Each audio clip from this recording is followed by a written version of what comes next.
Sunset Comet, presented by Science at NASA. For a comet, visiting the sun is risky business.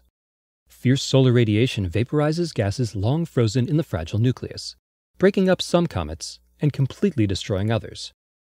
That's why astronomers weren't sure what would happen in early March when Comet Pan-STARRS, a first-time visitor to the inner solar system, dipped inside the orbit of Mercury.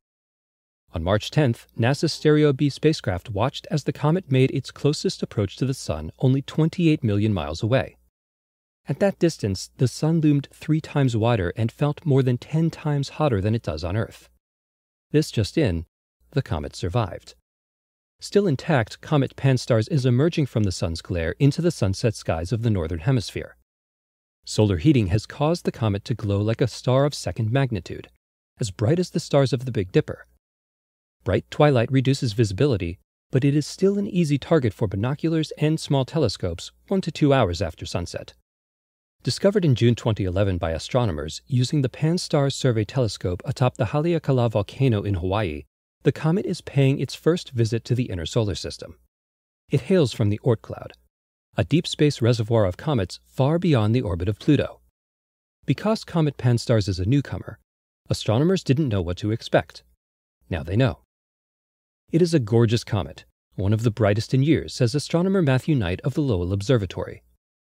Comet specialist Emmanuel Yehin of the European Southern Observatory has been monitoring Comet Pan-STARRS using a remote-controlled telescope in Chile. Based on his data, Knight concludes that Comet Pan-STARRS seems to be producing quite a bit of dust compared to an average comet. This is very good for its visibility, because the extra dust is reflecting sunlight and making Comet Pan-STARRS appear brighter than it would otherwise. The amount of dust and gas spewing from the comet implies a nucleus on the order of 1 kilometer in diameter. In other words, neither unusually large nor small. Size-wise, it is a fairly typical comet. The comet's tail is anything but typical. Stereo B images processed by Carl Badams of the Naval Research Lab in Washington, D.C. reveal many wild and ragged striations in the cloud of dust trailing behind Comet Pan-STARRS. Wow, says Badams. The fine structure is breathtaking. We're not sure what causes this.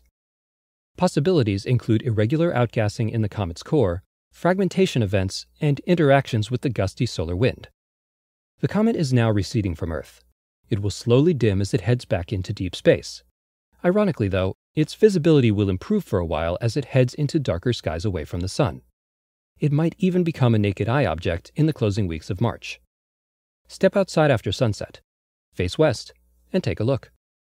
For more news about comets and their risky behavior, visit science.nasa.gov.